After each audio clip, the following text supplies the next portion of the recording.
Go. All right, we're back, killing it. Finally back. Finally back. Small hiatus. A little bit of a hiatus, but not too bad.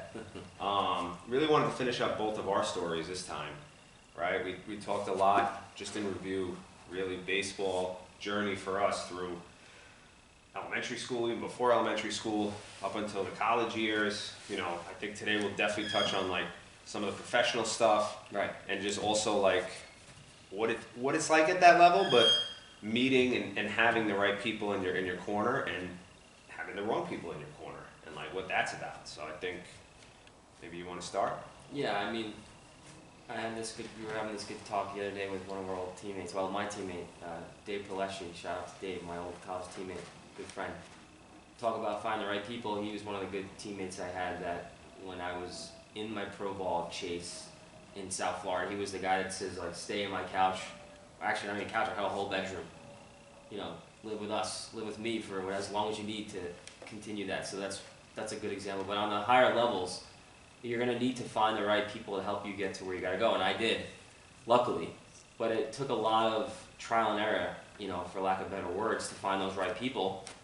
And luckily for me, you know, after I graduated college, I had found my rhythm mentally, how to kind of navigate the tough personalities that I wasn't really fitting in with, whether it was coaches or teammates. And I came into my own way and I found my groove. And academically I finished strong, was the speaker of my class of 2012. And you know, had a lot of accolades. It was awesome. It was a great experience academically. And then for me, baseball-wise, it was, okay, I closed this chapter. And I always remember there's an old Jay-Z song, On to the Next One. I remember that was kind of popular, a little late in 2012, but I was always like, in my head, on to the next one. And I knew I had to have that mentality, like if we don't move on and close this chapter, be thankful, even though it wasn't fruitful, I'm never going to get to where I really want to go, which is what I set out for when I was a kid. I want to get to the major leagues. I want to be a Major League Baseball player. And luckily for me, my mom was a good researcher. She had found this camp in South Florida. At the time, it was in the West Coast near Clearwater Beach. At the time, it was called American Baseball Association. Now it's called Pro Bound USA by Eddie Marrero, the guy who runs it. He was a big help, but I didn't know him at the time, but she had said, hey, it's a free agent camp. You can go down there. It's open to all college graduates, guys who played professional baseball, who got released, or guys who were playing in independent ball. And I was just kind of getting my head around what independent ball looks like. You know, I didn't really know too much about it. You know, I knew it was professional baseball, but I knew it wasn't like where you wanted to be kind of thing. It was almost like the purgatory for, you know, the minor leagues. But I knew a lot of solid athletes, guys who were really good, who either came down from minor leagues that were in independent ball, or guys who were really good in independent ball that were just waiting for the right call and the right scout, and they were going to Double A, and they were in the bigs 2 years later. And I experienced those in high school and college at the Highlander Academy when Joe Cisco, who was my mentor as a kid, was running. I met those guys. So to be exposed to that at a young age was crucial. So having that exposure was huge. And when I was young, I found the right person, right? Joe Cisco, my mentor. You know, don't ever wear a jersey that isn't your name, right? It's got to be your name. It's a powerful lesson. And so that was the right guy I found at the right time in my life from, you know, age 11, and I was with him all the way through, you know, my college career. And so now I was in this new phase of like, I have to get, you know, another influence. I need to extend. I need to help. I need more mechanical help. I need to know how to throw. And for those who are listening, knew like I was a catcher most of my college career, and my youth career I was only a catcher. I never really experimented with pitching. So now I'm a full-time pitcher, graduating Concordia, and it was time to go and become a pitcher. And I'm 21, 22 years old, trying to become a professional pitcher who's never pitched. And it's like, one, you're already late to the game, but two, it's like the amount of work that's required to just master that it seems impossible. Those fine motor patterns. All of that. And I also knew, and for me, I always was good at simplifying things. Like, that's just how my brain works. Like, what's the shortest path to get there? Right. And for me, it was velocity. I knew, I'm like, 100%. As a right-handed guy, I'm not lefty. And you're older. I'm 22. What did I look for? And everybody I spoke to, whether it was a scout, you know, a coach, anybody who had any idea, and my own IQ of just watching baseball, I gotta throw hard. I gotta throw over 90, and I didn't throw 90 in college. The most I never topped up was I hit it once. I think it was 89. But I mostly sat 84, 86, a couple 87s. Yeah. And it felt good. And I was throwing hard compared to my competitors. I was one of the harder throw guys on the team at the Division II level. Yeah, and that's good. And at that time period. Yeah, definitely. Absolutely. 2011, 2012. There weren't these camps where you learn how to throw hard when you're 10 years old. None of this, like, velocity stuff with weight. None of that really was around. It was just... Long toss. Yeah, long toss. Run around the track. Yeah, sweat it out. Do some squats. You know, run to East Chester and back type of thing. Like, that might work. J-bands. Yeah, all that. Just coming out, yeah. And I knew there was a combination of that stuff does work. I just didn't know how to, you know, find the right algorithm that connected it. And I needed someone who could do it, who had done it. And luckily, when my mom found that camp after I finished, when I graduated college, I took the next flight, like a weekend later. I was in Clearwater Beach, flew down there by myself. I had, you know, my bag of baseballs and my equipment and a suitcase and a one-way ticket. And we went down there, and it was like, whoa, this is serious. It was, first of all, beautiful manicured fields. Like, I haven't seen that in a long time. Oh, yeah. Playing You know, they had a legitimate grounds crew. And there was a lot of guys that were either had pro experience or coming from like pretty solid colleges, Division I schools out west, and they were dead serious. They were like professionals already. Like, they had a routine. They were very like, this is how it's going to be. To themselves. Yeah. And they were here for one mission, like, we're here to get signed. And like, every 5th day there was a scout day, and they brought in tons of scouts. And anybody who knows, the reality is, majority of Major League scouts are in the South. They're in Florida. They're in Texas. Majority are in Florida too, though. And that's a real statement, because Major League Baseball, half of Major League Baseball's organizations have their spring training down there. So like, it's a no-brainer. And so proximity is just easier for them. When I was in college in the Northeast, in Bronxville, New York, for a scout to show up to Concordia was like, holy cow, this is a serious... It wasn't happening by chance. No, it was a phone call. It was hard work to get that guy to come visit. 35 degrees It's out in freezing. March. He doesn't want to be there. Yeah. So, Yeah. and he comes, it's like, whoa, this is a big day. In South Florida, it's like, there's 10, 15, 20 every other week. Like, no big deal. Like, this is just It's a just the routine. culture. They're driving by, pull over. Yeah. And that exposure is huge for that, and that's definitely an advantage for kids in the South. And I'm sure most of them know that. I This lived is in before Florida. a lot of the social media stuff we see now too. Yeah, Like, there wasn't YouTube any was of that. around, but like, Yeah, it was YouTube kind of was like very. It wasn't what it is now, where you see these guys go viral with a clip here or there, whether it's a real clip or a fake clip. They get the eyes on it. It was different. No, Instagram, TikTok, none of that. I mean, Instagram was around, but it was nothing Wasn't like what it is now. what it is now. Yeah. And these kids, to their credit, are like very creative, and like they're very digitally savvy. And they can really promote themselves, which is great. I had to literally make a physical DVD. It was like mail it out, make copies, like whatever. Hope it works. Yeah, it's so true. And so fast forward, I'll just get to the bottom of it. I ended up staying there for 5 months. 5 months. I came down there in May, and I got there in May. I met great coaches. They were all had either minor league experience professionally playing or coaching. And I was like, I would rather take advice from these guys and tell me where I'm wrong than either guessing on my own or staying up in the Northeast where respectfully no one really had ever played at the higher level, or if they did, I can't find them, and if they were super expensive. Hard to get. And I had a good hitting Yeah. coach in college who I went to Queens every other week to pay. I mean, bridges and tunnels, and my mom would pay all that stuff, and he played for the Yankees. Gabby Yeah. Martinez, great hitting Yeah. coach. He's still around. Yeah. And that's an expense, but you know, that's another, you know, that's only one guy. Like, and I'm sure there's others around here now, but back when I was there, I was like, I couldn't find a hitting Yeah, coach. how are you going to find them? Right, Now, so- with the internet and all this stuff, you could find guys. And the other challenge that Northeast kids have, and I say this not to say that it doesn't happen here, it's just that this is just the burden that you have to accept when you Yes. want to be a pitcher in the Northeast. Where are you going to throw? You got to find a facility, you got to find a mound, you got to find a catcher. It's like all this effort just to throw a bullpen. Then you want to throw a bullpen to actually develop. Then you want to throw a bullpen to maybe show off to a scout. Like in Florida, it's like have a coach there with you. just pull over on a public park and like, wow, it's a beautiful manicured mountain. This works, you know.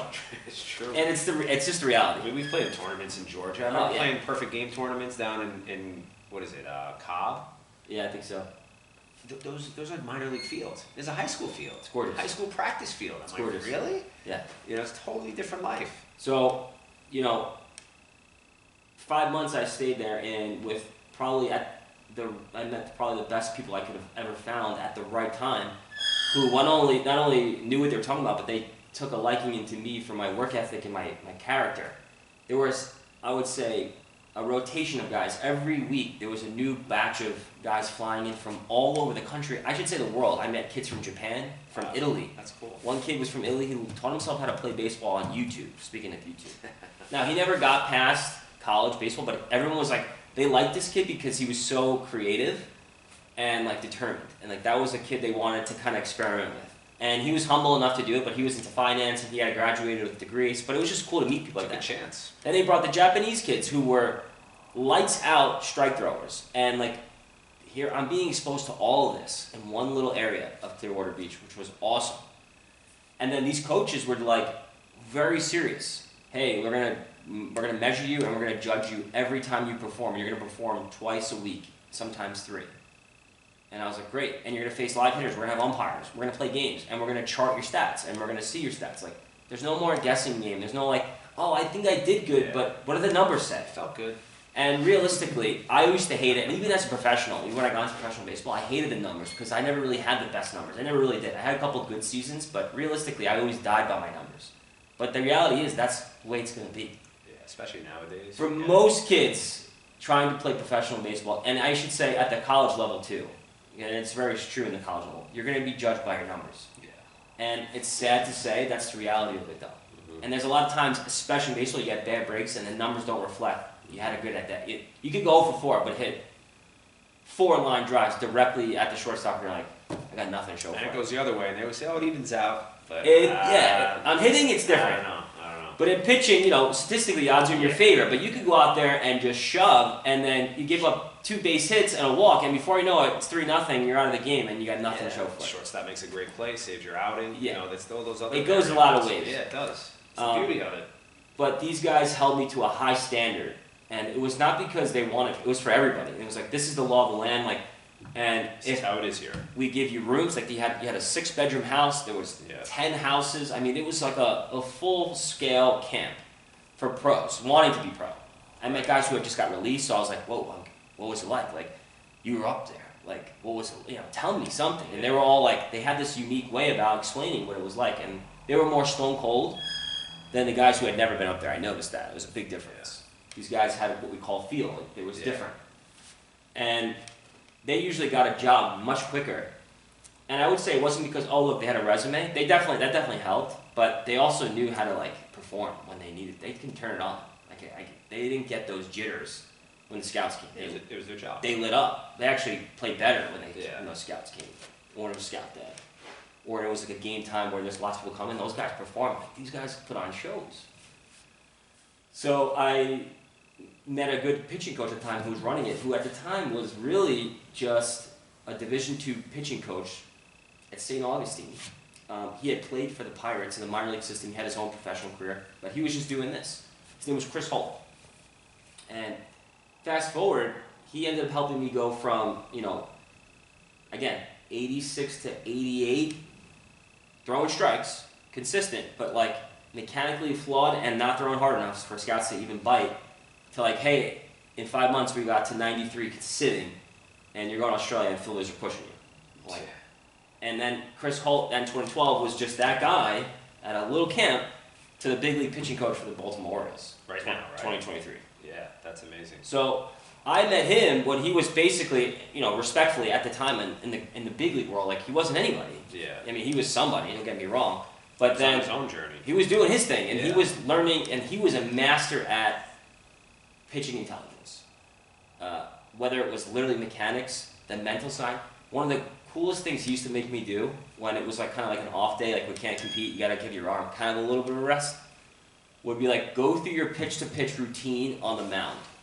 You think that's so boring and redundant? It was probably one of the best lessons I learned when it was like, you're not gonna throw a ball. You could go through your mechanics, dry throw, whatever, but I want you to feel what that pitch is. Look at the mound. Did you go left? Did you go right? Did you go straight up the mound? How did you dig your feet? Like, all those little things matter for your routine, but it also matters for your opponent. They're watching you too. And maybe not the hitters, but their coaches are. The dugout, yeah. Their scouts are. better teams are doing Everybody watches you. Yeah. And I didn't realize that. And like he made me kind of stay aware to that. So that was a great lesson.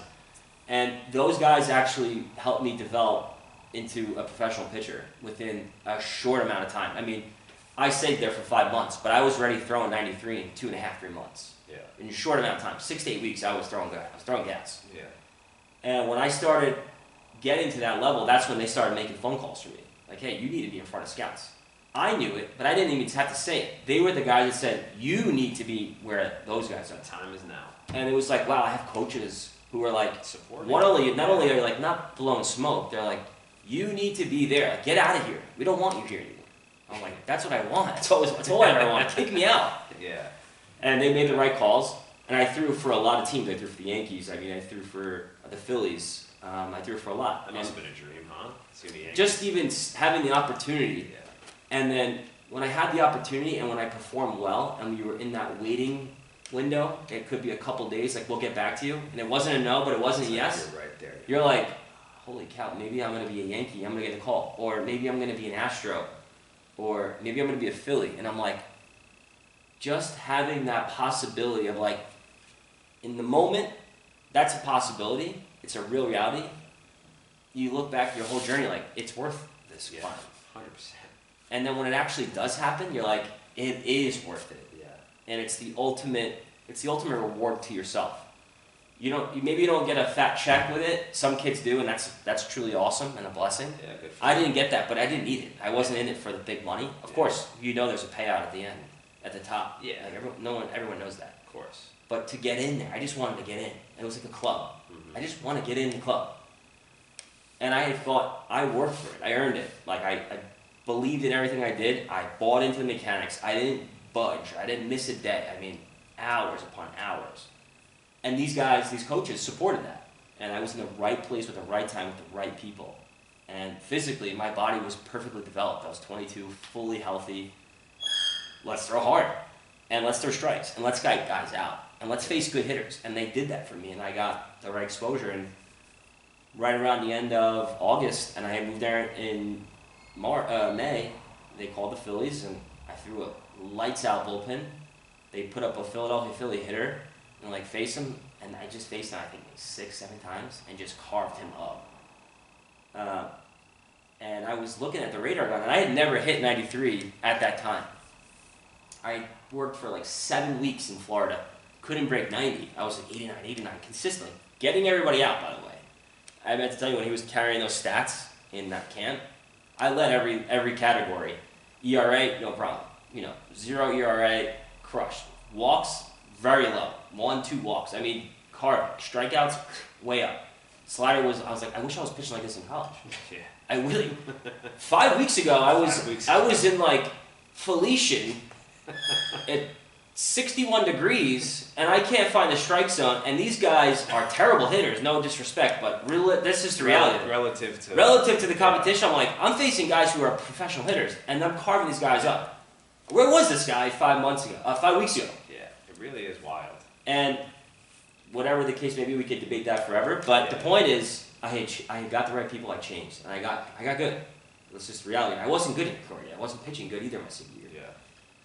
Yeah. And I had a great workout, and every time I threw a fastball, and then I knew when I was throwing one, I was calling the pitches to the catcher was calling them, but I was letting them know yes or no. They would hold the radar gun, and there would be tons of scouts, all Philly scouts only, and they would go like this to each other. I throw a pitch, fastball, and do that again, and I knew I'm onto something. Instinctively, I'm like, I think I'm doing good. Then I'm like, all right, another fastball. They call again. I just let it rip. Boom. Perfect pitch. Look at this. And like, again, when they keep asking you to do it again, you're like, all right, I'm probably throwing something good. In my head, I'm thinking I just started breaking 90, 91. Like maybe I hit 92 because the Yankees 2 days ago I threw a bullpen. I hit 92 twice, and I'm like, wow, I've never hit 92. Hit 92 for the Yankees. Like that's awesome. Mm-hmm. Finished the workout, and I'll never forget. Aaron Ledesma was helping me out. He used to be the Yankees minor league head coach for I think A-ball at the time, or was. Well-connected guy. He was also part of that camp. I was the right people. Yeah. We left the camp, and they had talked, and they asked me a million questions. All the Philly scouts, where are you from, blah, blah, blah. was really cool. I felt overwhelmed. You could tell they were interested, and I'm like, wow, they really are interested. Leave the camp, and they were like, hey, we'll be in touch in a few days, and that's it. They don't tell you anything else. That's after that, and you're like, okay, thanks for coming out. Like, we pretty much get out. So I leave with Eddie Marrero and a couple other guys, and I asked Aaron. I remember I was like, no one's telling me any velocity numbers, anything. Where they go? They went like this. I'm like, 93? Like, you sat 93. I'm like, every fastball? He's like, every fastball is 93. I'm like, I never hit 93. Like, no, you did today. I was like, not only did I just break a personal record, You sat. I'm like, I'm sitting there and I'm doing it in front of the Phillies. I'm doing what I need to. Yeah, yeah. That was the ultimate high. And sure enough, a week later, they called me back and they said, hey, can you do it again? We want to see if you could actually do it twice. I said, sure. And they brought 10 more hitters. And they literally lined them up. Face them all. I think I got every single one out, but the last one I walked them. And I was also gassed and throwing 45, 50 pitches in a row at full adrenaline speed. I'll never forget the scout who was at the time running that. He finished the workout. He was really impressed, and I have a bunch of photos I could show of that day. And he came up to me privately in the dugout. He goes, listen, I got to be honest. He goes, I don't know why you didn't get drafted. And like that was a great compliment from me. Yeah. You know, draft was in June. Here we are in late August. He's like, I don't know how you didn't get drafted throwing the way you're throwing. He's like, I have to really ask you then, because if you didn't get drafted, are you on steroids? And I was like so blown off by that. I was like, what? I'm sweating. I'm like still ready to throw another bullpen. I'm like, what? No. I'm like, I'll take any test you want me to take right now. Like, I drink protein shakes and I work out and I swim every day and I do hot yoga. And he's like, I'm just asking because no one's done this. Like no one that we've found in a little short amount of time has thrown this hard in this short window. So are you on steroids? And I was like, I understand where you're coming from, but I am not on anything. And he's like, all right, good, because we're probably going to give you an opportunity at some point, so be ready. And I said, okay, great. And at the time, there was a pitching coach for the Phillies at that same workout. His name was Steve Shrink. He's pitched the big leagues for the Phillies. He becomes my coach, but he was there at the time. He said, hey, listen, it's August, the season's over, you need to get innings. We're going to send you to Australia, where I coach in the winter. It's their summer. Get your first professional season under your belt and get some innings, but you're going to Australia. I said, all right. I called my mom, packed my stuff, and in 2 weeks I was down in Canberra, Australia, in my first pro experience. You know, on like basically orders from the Phils. And I was like, and they're like, hey, you perform well there, come back, you got a job in the spring. And I'm like, I couldn't have asked for anything else. Yeah. And that's basically my 2012 big highlight of like breakout year. Like, holy cow, like I'm getting close to where I need to be. And like, of course, winter ball, and that's technically not affiliated yet. So it's like, all right, I'll take anything at this point. Just getting reps. I want to be a professional, and like I'm getting paid to play. Like in another country, I'm going to Australia. Like, Yeah, man. so, to me, that was another person I met that was like, we're going to try to help you. And Steve Shrink, who ended up becoming my coach in the Phillies organization too, and he's still coaching to this day. He's doing a great job too. He's another person you meet along your journey that, again, takes you to the next step. And he was a coach that said, you need exposure in innings, and I can help you get there. And he did. And he got me into the right place, the right time, with a great organization, Canberra Cavalry. And they gave me all the opportunity in the world and got a starting role right away and got a lot of innings and a lot of experience. And that set me up to come back in the spring, and before you know it, I'm fighting for a job to get into the Philadelphia Phillies organization. So Yeah, I mean that's incredible. I mean, for me, a lot of it different type story. I know last time I touched on getting Tommy John at the end of my college career, and I always pride myself on being somebody who worked really hard, good work ethic with what I knew. I had this mantra, the lone wolf, doing things on my own. But going back to what you said, you do need that guidance from people, especially in a baseball career where the windows are so small. You don't have 10 years to figure something out. Sometimes you don't even have a year to figure it out. And sometimes you get lucky.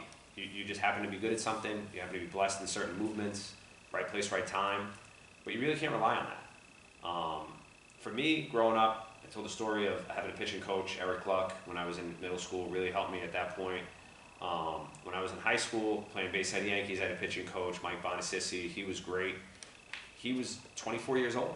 Guy knew what he was talking about. Young guy, wasn't a pitching coach per se as a career. He was just doing it to help out.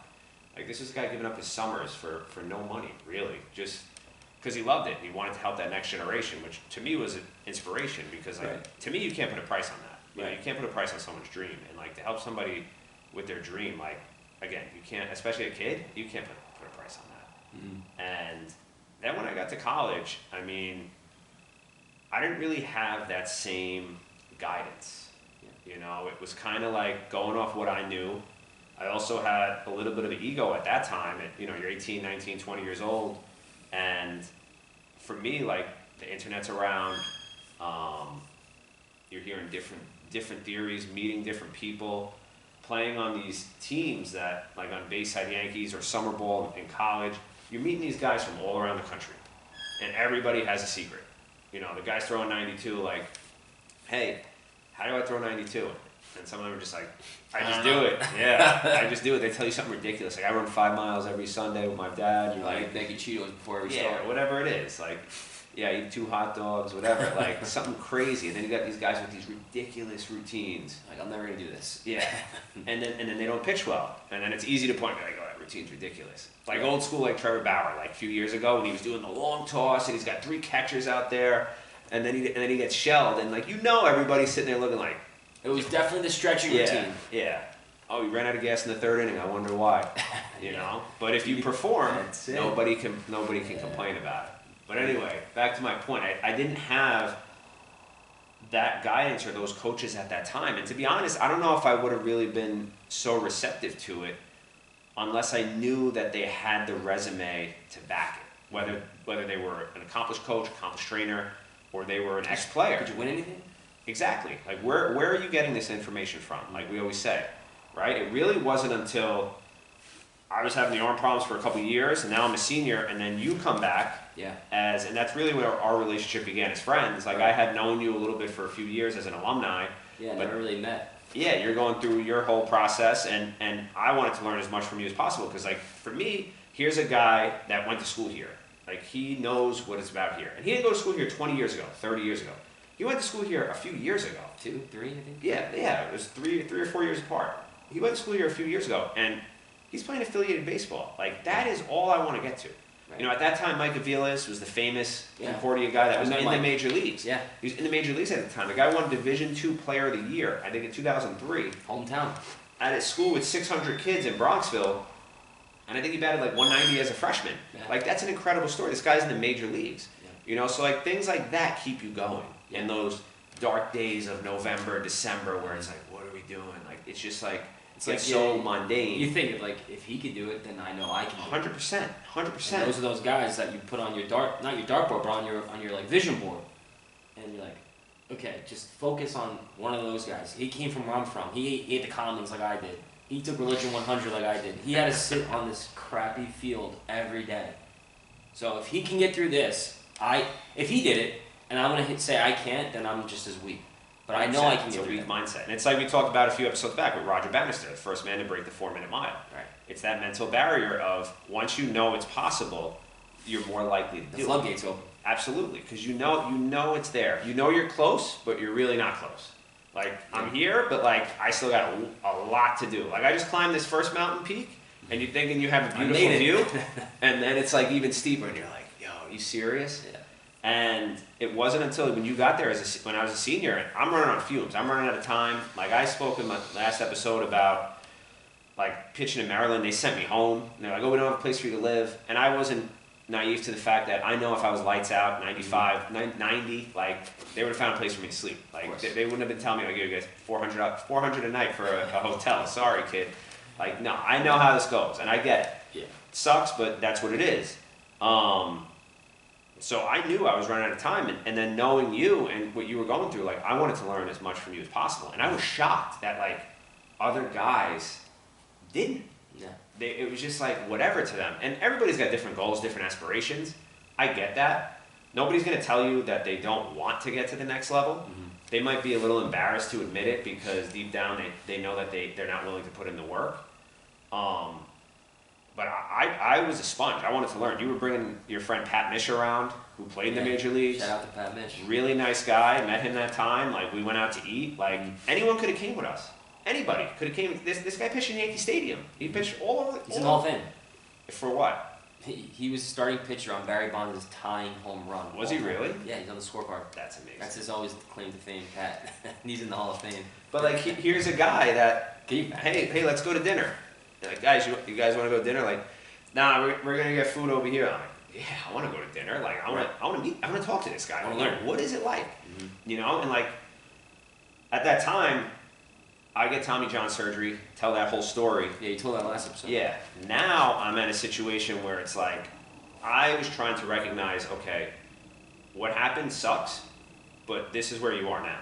Yeah. And that's a very powerful situation to be in your life, not just as an athlete, but in anything you go through, in any endeavor. To sit there and be like, wow, like, how did I get to this point? And you can feel sorry for yourself, and people say, why me? But like, this is what it is, and how you respond is what's important, obviously, at the end of the day, because that's where you're going to go. Yeah. So I'm sitting here recognizing, like, I need somebody to guide me. I need some kind of help.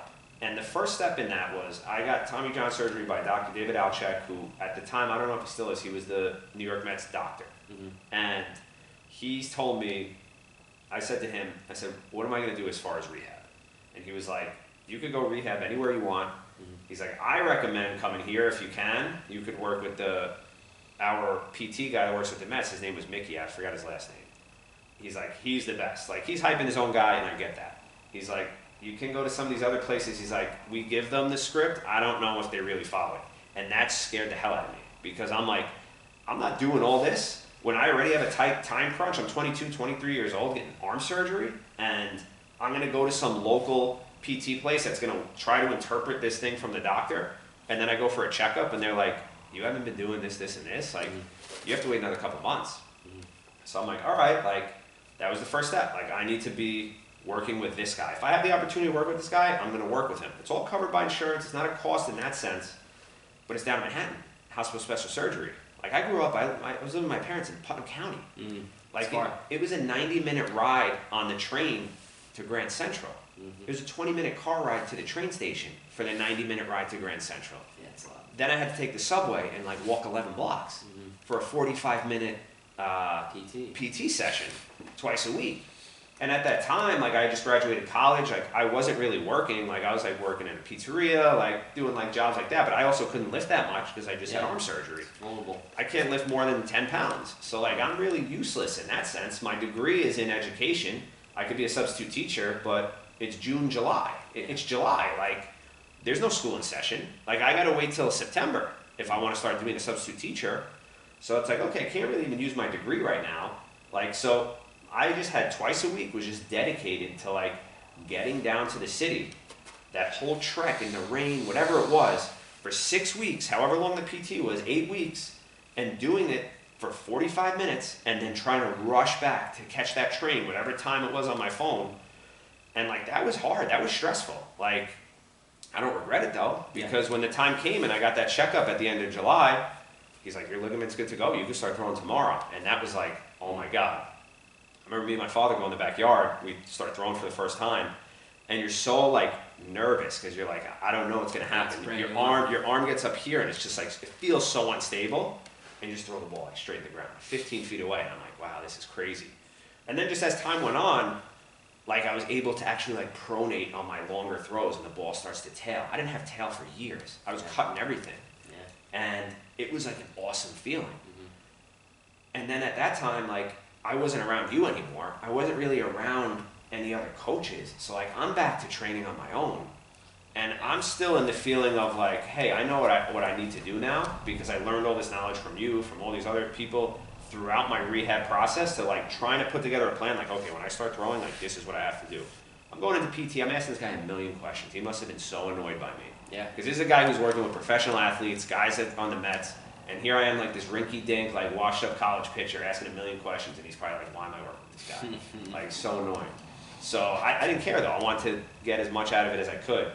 And then I stumbled upon, online, Dr. Heenan. He runs ATP out in Stanford, I believe. He had a thing called the 90-mile-per-hour formula. And it was really, it's a free thing he offers. He still has it, and it's all these different metrics you have to hit. Reverse lunge, like your body weight for 10. Yeah, it's cool. It's interesting stuff, and like he has all the science to back it, and I'm like, this is what I've wanted forever. Like if I would have been given this at 15, I would have dedicated my life to just this. Yeah. So like I start doing it on my own, and then I get to a point where like I gotta meet this guy. Yeah. So like now I'm almost a year into post Tommy John, and like I'm DMing with him, I'm trying to figure it out, and like now I'm driving to Stamford, Connecticut, like to try to train with him. It wasn't directly with him, but like his trainers, and it was like in a class setting. And like it was hard. Like I always prided myself on training hard. I love the weight room, but like this stuff was different. Like you're doing stuff with like kettlebells on one leg, Yeah. and like really working some of these smaller muscles in your hips and your core. It's not like you're not repping out a bench press or doing dumbbell presses. Like No. it's none of that stuff. You're doing bear crawls, you're doing sled pushes, and it's 45 minutes, and you're shot at the end. And I'm the whole time doubting, like, is this really gonna help me? Because I had never done it, but I also had to do something that I had never done in order to get better. Yeah, it's true. So at that time, right when I started working with him, I'm a little over a year out of Tommy John. I can't even hit 80 on the gun. And mentally, that is brutal. Like you're sitting here like, are you kidding me? I was taking every joint supplement that I could buy online, powders, pills, what is it, like glucosamine, anything. They're like, oh, that doesn't really do anything for ligaments. I'm like, I want my joints to be strong. Like I just had elbow surgery. I don't care. I'll make the investment. And I'm doing anything I can. I had the E-stim every night, the ice, the heat, trying to get blood to the area. Like if I do this every night, like maybe it puts me a month ahead. You know, you start mentally playing those games. And then one day, like it just kind of clicks. Like all of a sudden I'm like 85 plus, 87, 88. And I'm like, wow, like this is amazing. This feels good. Like I miss this feeling. Like this is what it was worth. Like you talk about like signing big checks and stuff, like that's all gravy. Like you get to that point, like, yo, that is awesome. But like you're doing this for the love of the game. Like I lost so much money in terms of, you want to talk about finances here? I lost so much money in terms of like work I didn't do, spending money that I didn't have, devoting time that like I could have been doing other things for, like putting career on the line in terms of like not on the line, but on hold in terms of like a teaching career and everything. Oh, yeah. Because I'm like, that'll always be there. I like, said 10 years back. This is now. Right, I go to open tryouts and I throw for the Phillies they had an open tryout down in Philadelphia, and I actually threw on the field where we played Philadelphia Sciences, and when we were at Concordia, right outside Citizens Bank. Yeah, right outside. It's right there, and I'm like, wow, like this is really cool. Taste it.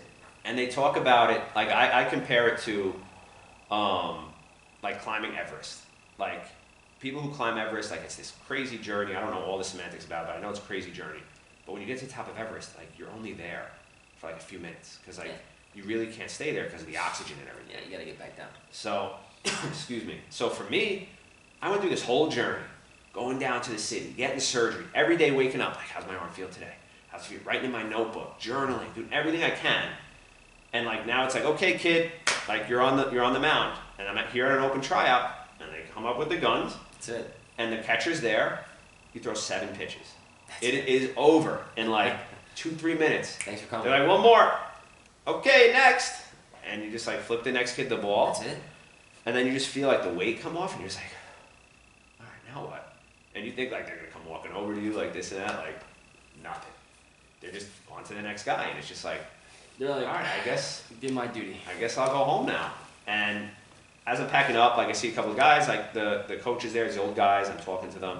I end up finding out that I hit 88. I'm like, oh wow, like trying to plant the seed in the guy's head, like, you know, I'm 15 months post Tommy John, like 88, that's not bad. And he's like, yeah, 95 in 5 months. And I remember the guy just matter of fact said to me, like, we have your information, we'll call you if we need you. Yeah, thanks for coming. And I'm just like, all right. Grabbed my bag and got in the car. It's humbling. But I left there so excited because I was like, wow, like this is fun. Like this is what it's about. And I went on that trip by myself. Like I didn't have friends. I didn't have family on there with me. I drove 2.5 hours, which isn't that far. But like this is crazy. Like you know, like it just gave me that belief. Like wow, I'm ready. I know I can do this. Like I'm closer than I thought. Yeah. Because when you're doing stuff on your own, like going to the park at 5 o'clock at night and it's freezing, you're throwing against the fence and you're like, I think that was good. Like you're like, it's different. It's mentally different. And that's what you talk about. Being in Florida, being in New York. I mean, we use that example all the time, and we're not trying to use that as an excuse. Like, that's just the reality of the situation, you know? And then later on, about a month later, I threw down in Danville, Virginia for the Danville Braves, and the one of the worst parts about that was the weather forecast was supposed to be rain.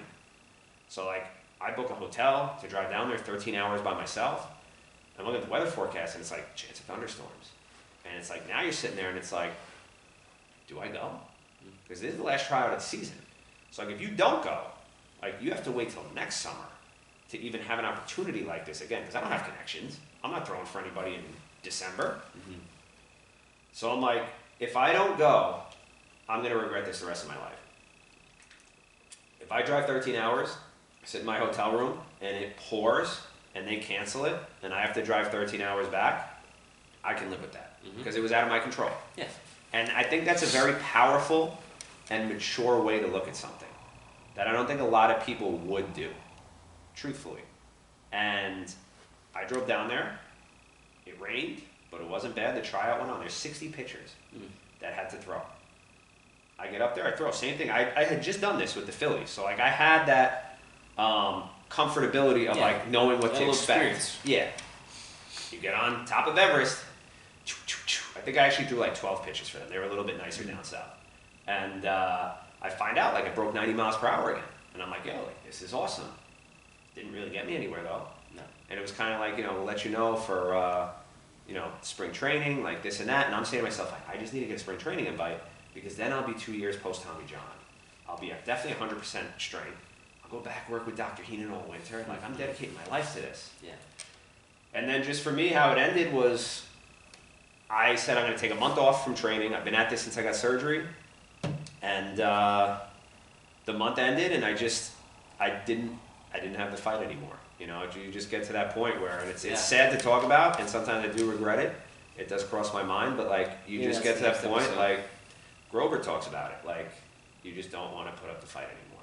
Yeah, you just can't. I had that experience. Can't do it. I had that experience too, and maybe we'll touch on that next episode because, when I said that it was just I broke out with my first opportunity in Australia. I technically wasn't a Philly yet. I was being sent there to prove myself. As close as you can get. But I was like, I'll take it. One-way spot. Let's roll. 24-hour flight. Let's go across the planet, literally, by myself and go and live there, and then make a team, and then try to go and do it. Not only that, but perform, because that was my first professional experience, and it was a real experience. It was a really cool stadium, all that, the bells and whistles, and all my teammates were in minor league baseball, so this was their off season, but they wanted to continue playing, and I made some of the closest friends I had ever made. I'm still really tight with a lot of those guys. They were all at my wedding too. Yeah. Because not only do they become your friends, but they become even closer when you win. And we were fortunate enough to win. Forever. Canberra had never won a professional baseball championship ever, and they hadn't really won a championship in quite some time. And I remember they have a big Tesla tower, I think it's called, on the mountain in Canberra. It's a very hilly kind of place. It's the capital of Australia, which I didn't know at the time. Though Sydney, I always thought it was. And here I'm a history teacher. And it was lit orange the night of our championship series, and we got all the way onto the MLB Network. And I remember watching that in college. I was thinking, like, holy cow, like, it was February 2013, and in May of 2012, I didn't know where the heck I was going to go. I had nothing going for me in baseball-wise. I threw 86 miles an hour. I had not a lick of information or contact. And yet here I am on the MLB Network playing for the Championship League Series in Australia. And I got all my buddies and my family saying, like, holy cow, like, that's Chris on TV, on the MLB Network. Like, not like... to be on the MLB Network, like, holy cow, I don't care if I'm on the Phillies yet. Like, this is sick. Yeah. And we won, and it was the coolest experience. And so that was like, not only did I prove to myself I can compete with really current minor league baseball players, but then we can win too. And it was justified, and with the numbers, it was proven. I had to prove it. And, that's a message for kids today too. It's like, I hear this now as a coach too, and it's like, oh, he belongs on this level because, his travel team, he's played with this, he played with that. And it's like, what has he done now? Like, what are the numbers? Let's really see them. And it stinks to live like that because there's more to a player than them years. you can't measure heart and spirit, and that's why I've You always, can't. That's the human element. that's been me my whole life, because I never had good numbers, really. Yeah. And I've always pushed through those, and I had to prove myself over and over, and that's just the reality of it. So, when I finished, and I'll wrap this up, like for now, we can continue this on another episode, like I wrapped up that season in Australia, but I didn't have an offer, and I came back right away on a first order, right back to Clearwater Beach, and I got really sick. I got a flu, and I was probably jet lagged and didn't realize it. Yeah. And I threw for the Phillies the next day at a tryout, like a warm-up tryout, basically to give their final blessing. I was like 88 to 91, flat, sick, and they even looked at me like, "Are you sick?" And I was like, "I think so." They're like, "Get yourself healthy and come back in 2 weeks." I'm like, "Ugh, I just So close. blew it." Yeah. 2 weeks come back, I full strength, I throw back to 93, smoked. They're like, "Beautiful, but we're full right now, so you're gonna have to wait it out." And I'm like, I can't believe this. And I stayed down in Clearwater with Eddie and a bunch of those kids, and we trained, and I stayed, healthy.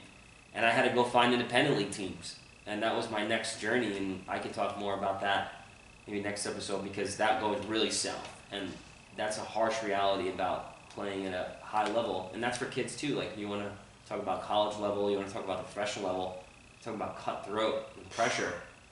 I had to deal with that at a very, very real phase, and I didn't understand that yet. I hadn't experienced it. I've heard it, didn't experience it. When you experience it, it's different. Yeah. But it served me well now as a professional teacher and a lot of other endeavors, because when you can handle that, especially on something that you're passionate about, like this was my dream. So it wasn't like this was like a fun little side gig and it didn't work out and who cares. This was like, I've been doing this since I was 11. I wanted to do this. So like, when you get shut down bad and you're kicked out, you're like, what? It's devastating. So I had experienced that before. I had to do that twice before I even got that Philly contract.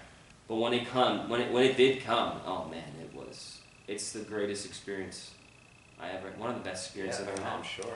And so we could talk about that maybe next episode, but I think this is a good little welcome back. Yeah. Plenty more to come. All right, next